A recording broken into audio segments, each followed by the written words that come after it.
지난 시간에 이어서 저는 고린도전서 15장 3절부터 4절의 말씀을 가지고 성경대로라는 말씀으로 하나님의 말씀을 증거하도록 하겠습니다.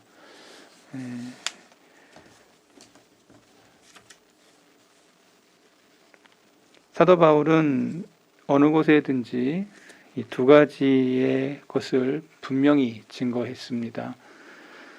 예수 그리스도의 죽음과 그리스도의 부활을 그가 가는 곳마다 말씀을 전했습니다. 그것은 자기의 사명이었고 또 자기가 가진 의무라고 생각을 했던 것입니다. 그래서 바울이 고린도에 먼저 전했던 근본적인 진리는 두 가지, 그리스도의 죽음과 그리스도의 부활에 대한 말씀이었습니다. 그래서 지난 시간에 죽음에 대한 이야기, 예수님의 죽음에 대한 이야기가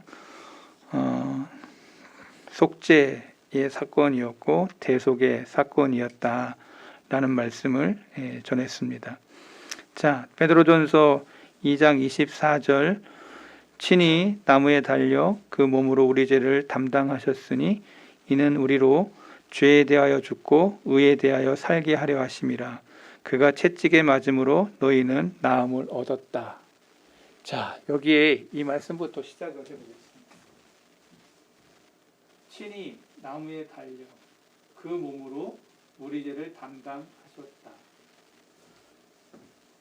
우리의 죄 문제를 해결하기 위해서 친히 나무에 달려 그 몸으로, 우리가 지난번에 계속 그 몸에 대한 얘기를 하고 있습니다. 몸, 여러분이 가지고 있는 이 몸, 피부. 근데 피를 얼마나 많이 흘렸는지 여러분들이 얼마나 느끼시는지 모르겠지만 채찍이 예수님의 몸을 휘 감을 때 모든 표피의 것들이 벗겨지는 그러한 채찍을 맞았습니다. 그거를 맞을 때 40대를 때리지 않았습니다. 40대를 맞으면, 그 이상을 맞으면 죽어요. 그래서 로마법엔 39대까지만 때리는 겁니다. 근데 그 채찍을, 여러 가지 채찍이 있었습니다.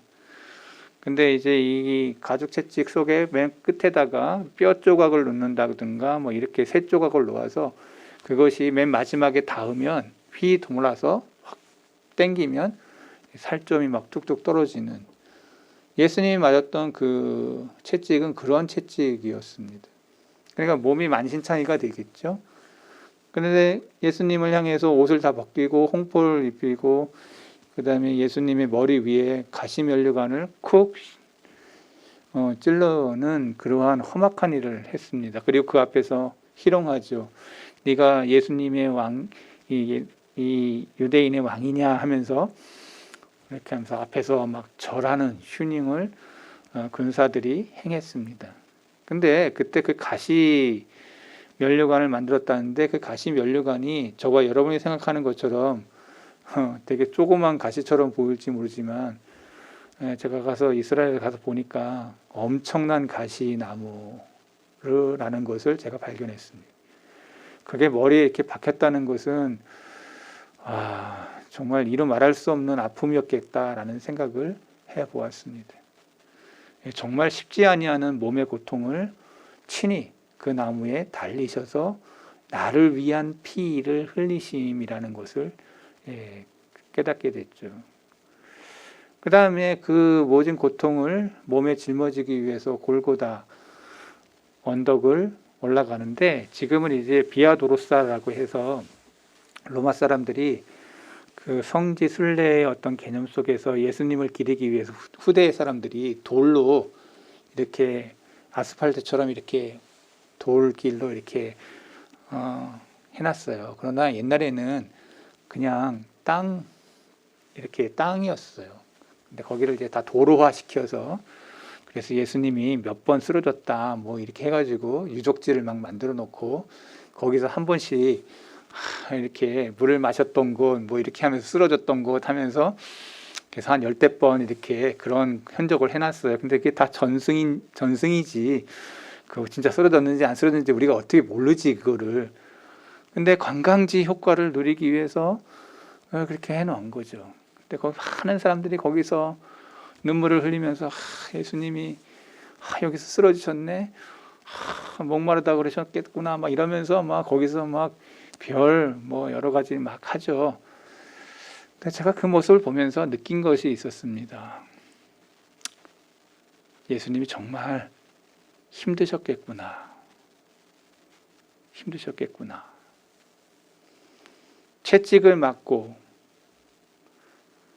가시면류관 쓰셨고, 그리고 그 언덕을 올라가는데 저도 맨몸으로 올라가는데도 막 목이 숨이 퍽퍽 차는 그러한 언덕이었는데, 그거를 나무 십자가를 짊어지고 비지땀을 흘리면서 거기를 오르셨을 예수님을 생각하니 가슴이 야, 정말 예수님이 엄청 힘드셨겠다. 엄청 힘드셨겠다. 이제 그걸 좀 느꼈습니다. 여러분들도 한번 다 예루살렘에 한번 골고다 언덕을 한번 올라가시면, 순례의 길로 한번 올라가시면 우리 목사님 말했던 게 맞았겠구나라는 느낌을 들 겁니다. 상당히 올라가요. 가파른 그 언덕을 올라갑니다. 그것도 빈몸이 아닌 자기가 져야 될 나무 십자가를 들고 올라갔다는 그것이, 그래서 성경은 그 몸으로 우리 죄를 담당하기 위해서 우리 죄에 대하여 죽고 의에 대하여 살게 하려고 주님이 친히 채찍에 맞았다라고 성경이 기록하고 있습니다. 왜? 우리의 죄를 씻을 수 있는 다른 길이 없고 오직 주님만이 이 속죄와 대속의 길을 여신 분이다라고 말하고 있습니다.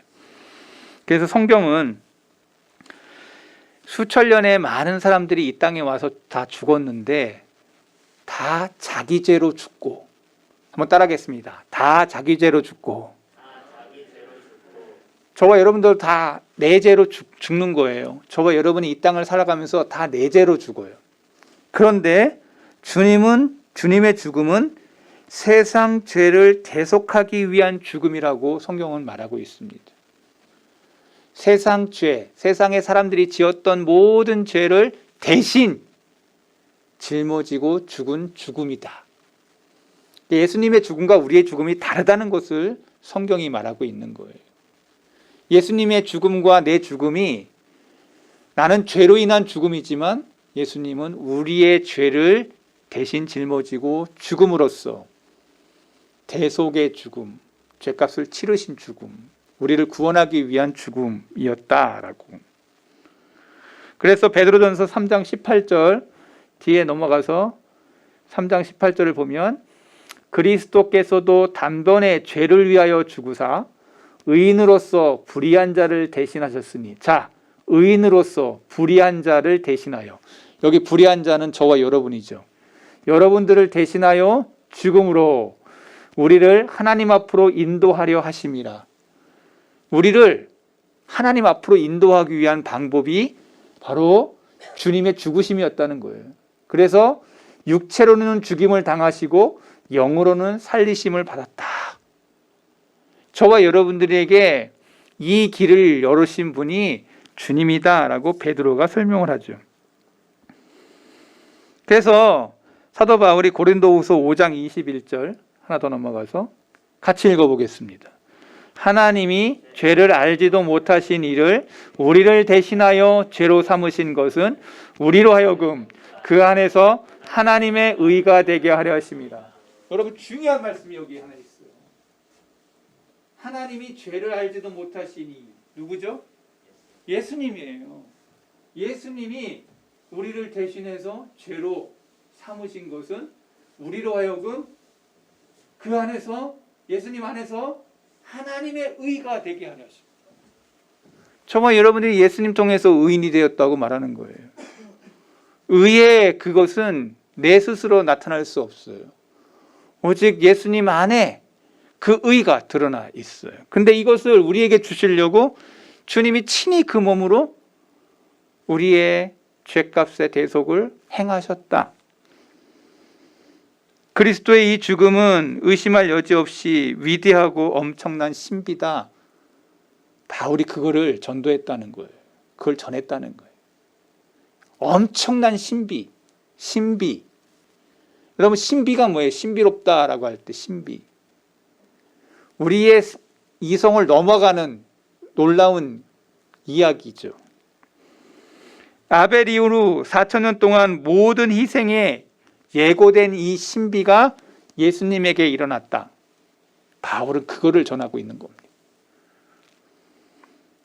그래서 그리스도는 성경대로 죽으셨다라고 얘기하고 있어요. 여기서 성경은 그때 그 당시의 성경은 구약 성경입니다.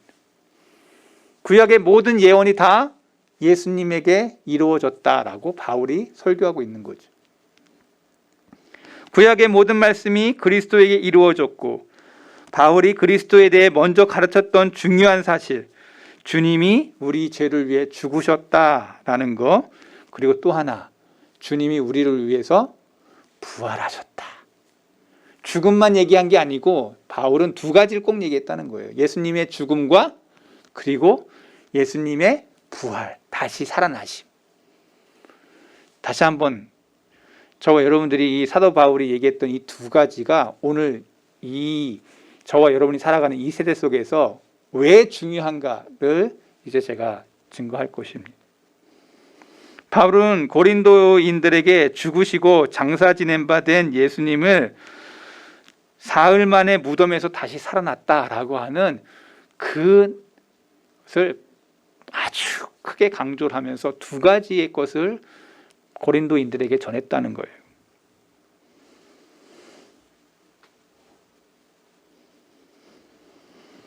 새 몸을 입고 40일 동안 이 땅에 계실 때 제자들이 만져보았을 것입니다. 예수님이 먹으시는 식사를 다 보고 있었을 겁니다. 그리고 구름 타고 올라가시는 그 전까지의 모든 것들을 제자들이 다 보고 있는 상황 속에서 예수님은 구약의 선지자들이 말한 대로 약속대로 예수 그리스도가 구세주이며 죽음에 의한 대속의 그 사건이 나로 인해서 이루어진 것이고, 그리고 그 십자가의 죽으심 뿐만 아니라 다시 살아나 부활하신 그 몸의 형체를 제자들에게 다 보여주십니다. 죽음으로 끝났다면 기독교는 사라졌을 것입니다. 예수님이 죽으심으로 끝났다면 모든 것들이 다 사라졌을 거예요. 근데 종교가 죽음으로 사라지지 않는다는 걸 여러분 알고 있죠? 불교? 부처는 죽었는데 무덤까지 다 있고 공자도 다 무덤까지 있는데 그 종교가 종속되죠? 이해가 안 돼? 여러분, 지금 중국 가서 보면은 그 공자 묘가 있어요. 유교, 그 다음에 불교에 그것이 다 거기 사리하고 뭐 싹 다 나눠졌잖아요. 그게 다 있어. 우리나라도 그 부처의 사리가 있대잖아. 날라와가지고 다 나눠 가졌어. 100몇씩인가 그렇게 사리가 다 있대. 크리스찬이라서, 확실한 크리스찬이라서 그런 거 몰라도 돼. 근데 중요한 게 하나 있어. 죽은 이후에 끝나는 종교로 끝난 게 아니라 그들은 그 죽은 이후에도 많은 상상력을 동원해가지고 그들을 막 살려내죠. 사람들이 후에 그거를 막 만들어내, 신을. 사람 속에 있는 그것에 대해서 성경이 얘기하고 있어. 근데 성경은 얘기하고 있는 예수님의 진실은 그게 아니죠. 죽으셨다가 부활하셨다라고 하는 분명한 사실을 사복음서에서 설명을 해줄 뿐만 아니라 예수님의 그 부활 사건을 통해서 바울이 뒤집어진 사건을 이야기하고, 그리고 그 바울이 목회서신서를 통해서 내가 전하는 것은 예수 그리스도의 죽음과 부활 외에 다른 게 없다고 막 증거하고 있습니다. 베드로도 예수님이 죽고 난 이후 부활의 그 사건을 증거하죠. 여러분, 근데 가장 중요한 핵심이 뭡니까? 제가 여러분에게 질문해 봅니다. 죽고 난 다음에 일어날 수 있어요? 시체가 일어나는 거 봤습니까? 그런 영화 많이 있지 않습니까? 중국 영화. 죽고 나면은 이제 강시가 돼가지고 이렇게 막 해가지고 뭐 이렇게 뒤집어 씌우고 막 펄쩍펄쩍 뛰고 막 이렇게 하는 그런 영화들. 영화니까 뭐 그렇게 만들 수 있겠죠. 근데 성경을 읽어보면 죽었다가 다시 살아나는 일이 있음을 말해주고 있습니다. 우리의 이성 너머의 일이 벌어지고 있는 것을 말해주고 있습니다. 저와 여러분들 한번 생각해 보세요. 지금도 저와 여러분이 잘 아는 것처럼 문둥병이 고쳐지는 시대입니까? 나병 환자 고쳐집니까? 근데 성경은 나병 환자가 고쳐줘. 저와 여러분이 잘 아는 것처럼 성경 속에 우리가 생각하지 않은 비밀을 성경은 담고 있고, 그리고 그것이 사실이다라고 얘기하고 있습니다. 많은 사람들은 죽고 난 다음엔 아무것도 일어나지 않을 것이라고 생각하는 과학적인 사고를 가지고 있지만, 성경은 예수님이 부활했다고, 죽음을 뛰어넘었다고 말하고 있습니다. 우리의 사실이라고 생각하고 있는 것은 저와 여러분들이 과학적으로, 그리고 그것이 정말로 인과응보적으로 맞느냐라는 그러한 팩트를 가지고 사실이라고 얘기합니다. 근데 성경은 그것을 뛰어넘어요. 저와 여러분들이 여기서 신비라는 개념을 이야기하고 여기서 기적이라는 이야기를 할 수밖에 없고, 우리의 이성을 뛰어넘는 이 이야기에 대해서 우리는 믿음으로 받느냐 받지 않느냐의 문제가 우리에게 남아있는 문제입니다. 성경을 말씀대로 믿는 신앙이 어떤 신앙인 거 아니? 제가 얘기했던 후자의 것입니다. 그 기적도 나는 이루어진다는 것을 나는 믿고 말씀대로 믿는 신앙을 말하는 것이죠. 말씀대로 믿는 신앙이란 무엇입니까? 요약하면 위대한 기적이 일어났는데 예수님께서 우리의 죄를 위해 먼저 죽으셨으나 후에 우리의 의를 위하여 다시 살아나셨고, 우리의 영혼의 구원을 위해서 더 이상 부족한 것이 없고 불가능한 것이 없다는 것을 예수님의 이 죽음과 부활을 통해서 우리에게 보여주고 있다는 거죠. 그래서 사도 바울은 다른 거는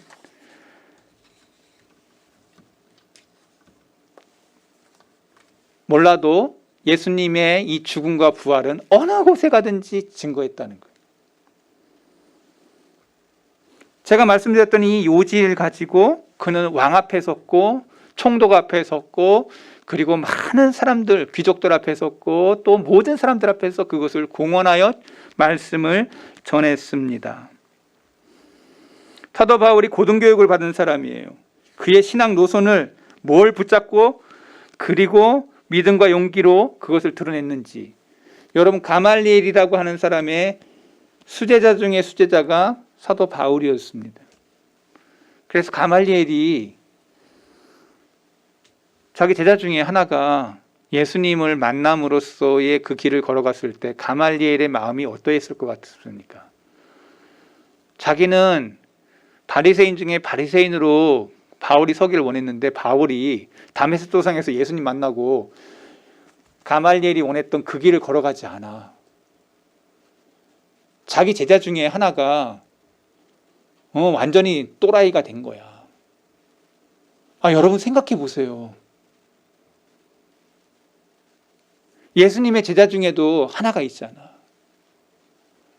여러분, 저와 여러분들이 이런 것 속에서 생각해야 될 게 있어요. 여러분 인생 살면서 자녀들 키우면서도 자녀들이 다 여러분 마음에 다 흡족하게 다 저거 해요? 효도해요? 아니야. 다 그렇지 않아. 그때마다 우리는 생각해야 돼. 우리는 완벽하게 다 잘 할 수 없다. 저와 여러분들 성경 속에서 사도 바울이 이 신앙 노선을 치우면서 바울이 말한 것을 들어보세요. 고린도전서 2장 2절. 고린도전서 2장 2절 보면 이렇게 얘기해요. 내가 너희 중에서 예수 그리스도와 그 십자가에 못 박힌 것 외에는 아무것도 알지 아니하기로 작정했다. 여러분 2장 2절을 다시 보면 너희 중에 고린도 교회 안에서 너희 중에서 예수 그리스도와 그가 십자가에 못 박힌 것 죽으신 것 외에는 내가 너희들에게 아무것도 가르쳐 줄 이유가 없다. 이게 가장 중요하다는 거예요. 바울은 고린도뿐만 아니라 위대한 이방인의 사도로 가는 곳마다 이 내용을 전했습니다. 바울은 여러 곳에서 청중들과 설교를 했는데 예루살렘, 비시디아, 안디옥, 이고니온, 르스드라, 빌립보, 데살로니가, 아테네, 에베소, 로마까지 다 뭐 가지고만 했냐? 예수 그리스도와 그 십자가에 못 박힌 것, 그리고 죽음과 부활, 예수 그리스도의 죽음과 부활만 전했어요. 근데 예수님의 이 죽음과 부활을 접했던 사람들마다 어떤 일이 일어났냐? 뒤집어짐의 역사가 일어났습니다. 그 죽음과 부활이 나에게 어떤 일이 벌어졌는지에 대해서 본인들이 깨닫게 됩니다. 바울은 어디 가도 이 동일한 치료약을 증언했습니다. 이 치료약이 뭐냐? 십자가와 부활의 증언. 바울이 로마 총독 베스도 앞에서, 아그리빠 왕 앞에서 뭐라고 증언했습니까? 사도행전 25장 19절.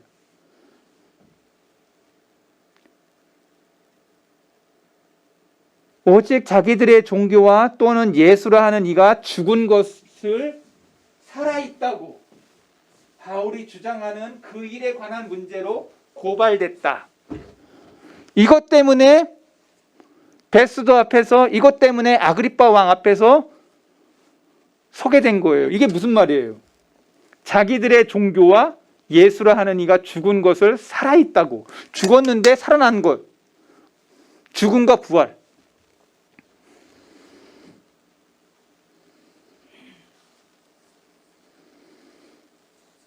그래서 이것 때문에 바울이 로마로 가게 되는 거예요. 예수님의 죽음과 부활만 전했는데 로마까지 가게 된 거라고. 성경이 핵심 요지죠.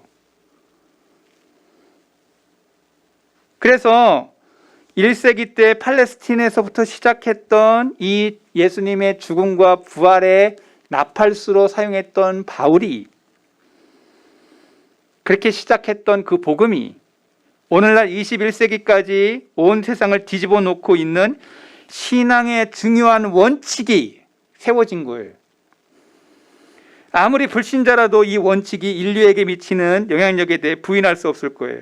기독교 도래 이전과 이후의 세계는 마치 낮과 밤이 다른 것처럼 빛과 어둠이 다르게 판이하게 달라진다는 사실을 얘기해줘요. 기독교가 세워지기 이전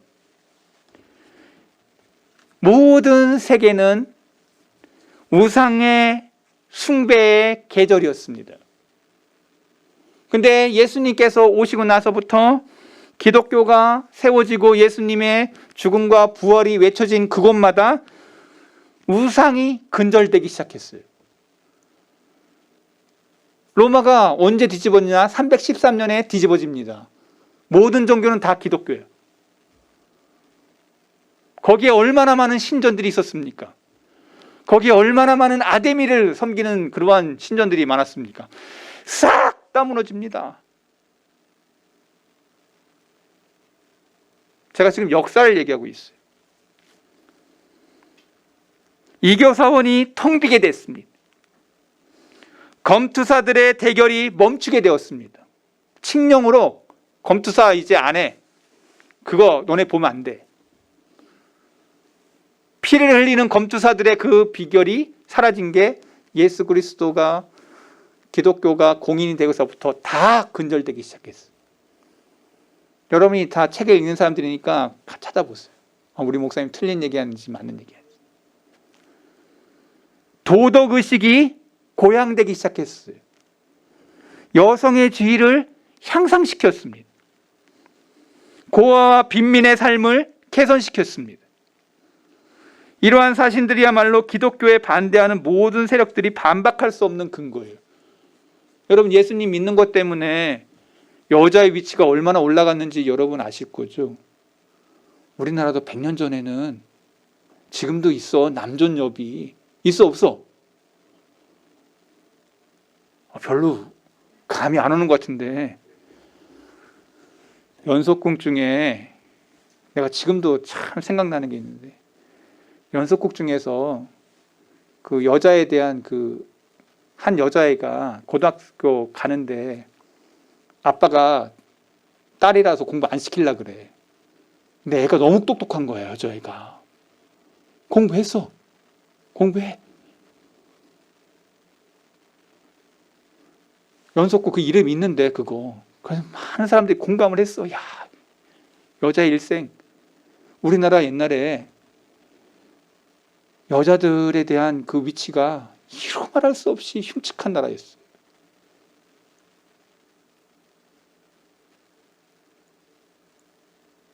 백여 년 전에 이 땅에 선교사들이 와가지고 이 땅은 거의 지옥에 가깝다고 그랬어. 지옥에 가깝다고. 선교사들의 얘기가 한결같이 여자를 사람으로 취급하지 않았어. 그랬던 민족이 선교 이후 120년 지나고 나서 여자의 위치가 얼마나 올라가.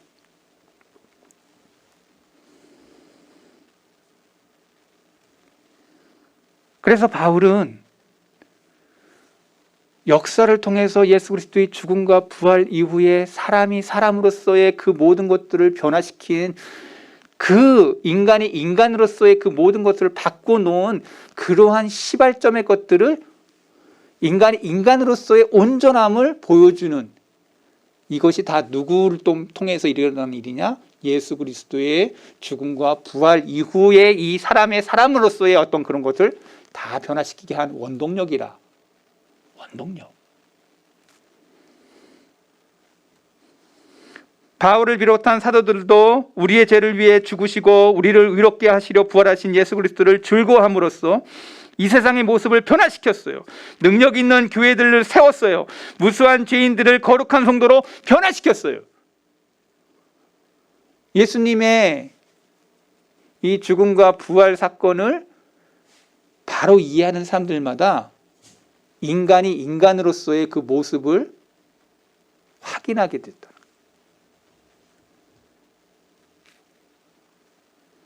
두 번째로 제가 얘기하고 싶은 게 한 가지가 더 있습니다. 우리가 진정 내적인 평안을 얻고자 하면 신앙의 기초가 되는 것이 무엇인지를 분명히 알아야 돼요. 초대교회 성도들이 그러한 평안을 소유했다는 사실은 한낮의 태양처럼 너무나도 분명해요. 우리가 신약 가운데서 그들의 기쁨, 초대교회 사람들이 모일 때마다 기뻐했어요. 그리고 평화를 누렸어요. 소망을 가졌어요. 만족을 가졌어요. 그리고 자기 가지고 있는 재산을 다 가지고 와가지고 연약한 자, 나약한 자들을 나눠주는데 아까워하지 않았어요. 거의 천국에 방불하는 그 일이 초대교회 당시에 일어났어요. 내 것을 내 거라고 얘기하잖아. 바나바 같은 사람은 다 팔아가지고 교회 다 갖다 헌물하죠. 아나니아 삽비라가 가만 보니까 그렇게 많이 유명해지네. 다 갖다 바치겠다고 하고 이렇게 하니까 사람들이 야 대단한데 막 이렇게 하니까 아나니아나 삽비라도 마음이 동해가지고 야 우리도 그렇게 할까 하고 싹 다 갖다 팔았다고 해놓고는 일부는 딱 감춰놓고 다 판 값이 이겁니다 라고 할 때 베드로가 뭐라 그랬죠? 거기서 첫 번째 하나님을 속인 것에 대한 죽음이 그 두 남녀에게 벌어졌죠. 부부는 그래서 똑같죠. 부부가 똑같아. 부부는 일심동체라는 게 보여져. 그냥 자기 이익을 위해서는 하나가 되죠. 만약에 거기서 한 사람이라도 양심 발언했으면 그 중에 한 사람은 살았을 것지도 몰라. 근데 똑같이 악한 마음을 품었죠. 그랬더니 베드로가 뭐라고 얘기합니까?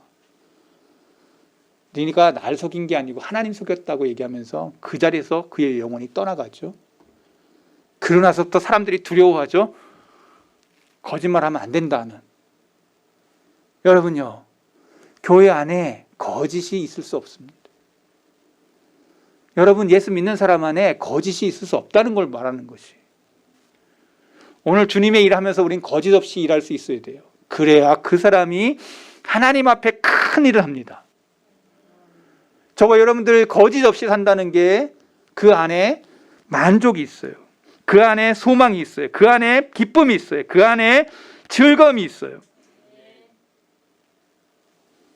교회사를 통해서 그들이 극렬한 핍박 가운데도 이러한 용기와 이러한 굳건함과 이러한 소망을 가질 수 있었던 것은 그들이 뭘 붙잡았냐? 두 가지. 예수 그리스도의 죽음과 예수 그리스도의 부활이 나에게 일어날 것이라는 것을 믿는 믿음이었어요. 그래서 그들은 어떠한 시험이 와도 그들은 죽음의 자리에 있다 할지라도 그것을 마다하지 않았습니다. 소망이 있잖아. 내가 죽어도 하나님이 다시 부활시킬 거라는 영광스러운 부활이 있다는 걸. 그래서 순교의 자리를 두려워하지 않았어요. 그런데 오늘 저와 여러분들 이제 만약에 공산당이 확 내려와가지고 저와 여러분들 우리 교회에 딱 닥쳤어. 한 사람당 야 목사부터 해. 나와. 너 예수님 믿을 거지? 당장 내가 죽일 거야. 딱 이렇게 하고 위협을 한다면 여기서 지금 저도 그때가 쫄아가지고 어떻게 할지 모르겠는데 진짜 믿음을 요하는 그 시간에 저와 여러분이 어떤 자세를 취할지 스탠스를 취할지 여러분들이 아실 겁니다. 근데 초대교회 사람들은 한결같이 그 죽음 속에서 두려워하지 않았어요. 왜 그랬을까? 두 가지. 예수 그리스도의 죽음과 그 부활이 나에게 일어날 것이라는 것을 믿는 믿음이 흐려지지 않았다는 거예요. 우리도 부끄러워 말고 저들의 발자취를 따라가야 됩니다. 만약 여러분의 삶에 있어서 평화와 죽을 때의 소망과 슬플 때의 위로를 누리기 원한다면 오늘 본문의 두 가지, 예수 그리스도의 죽음과 부활이 나에게 어떠한 의미로 다가왔는지를 분명히 아는 사람들은 죽을 때 두려워하지 않아. 다 이렇게 가. 주여 내 영혼을 불쌍히 여겨 주옵소서. 스데반이 떠나갈 때 하나님 앞에 의탁해. 예수님에게 의탁해. 내 영혼을 받아 주옵소서. 하나님 앞에 떠날 때 하나님을 의식하는 사람은 두려워하지 않아. 제가 여러분들에게 얘기했지 않습니까? 제가 죽음을 많이 봤다고. 많은 하나님의 사람들이 떠나갈 때 그 모습을 보면 두려워하지 않고 편안하게 가요. 왜? 하나님을 믿는, 내가 다시 이게 죽는 게 아니라는 거, 영원히 죽지 않는다는 거, 다시 살 거라고 하는 믿음이 있는 사람들은 주여 내 영혼을 주님 앞에 의탁합니다 하고 감사 찬송하면서 가. 근데 주님의 죽음과 부활을 인지 아니하지 아니하고 자기의 삶으로 죄 가운데 살았던 사람들이 떠나갈 때에는 제가 여러분들에게 얘기합니다. 소리 지르면서 떠나갑니다. 안 죽으려고 발버둥 치면서 몸속에 그거를 막, 그래서 몸이 삐딱하게 이렇게 죽는 사람들이 되게 많아요. 죽은 사람들 중에. 그걸 다 피는 게 장의사들이 하는 일이잖아. 그걸 왜 그렇게 죽어 가? 조용히 평안히 가는 사람하고 왜 그게 시체가 달라? 제가 여러분들에게 얘기합니다. 예수님과 관계없는 사람들의 죽음의 모습이 티가 나. 오늘 본문의 말씀에 이 두 가지를 기억한 것에 대해 사도 바울이 얘기한 게 하나가 있어요. 갈라디아서 2장 20절. 이게 결론. 같이 읽어보겠습니다. 내가 그리스도와 함께 십자가에 못 박혔나니 그런즉 이제는 내가 사는 것이 아니요 오직 내 안에 그리스도께서 사시는 것이라. 사도 바울이 요 의식을 갈라디아 교인들에게 나눠주면서 내가 그리스도와 함께 앞으로 내가 그리스도와 함께 십자가에 못 박혔는데 이제는 내가 사는 게 아니고 내 안에 그리스도께서 사신 것이라. 그 다음 넘겨서 이제 내가 육체 가운데 사는 것은 나를 사랑하시고 나를 위하여 자기 자신을 버리신 하나님의 아들을 믿는 요거.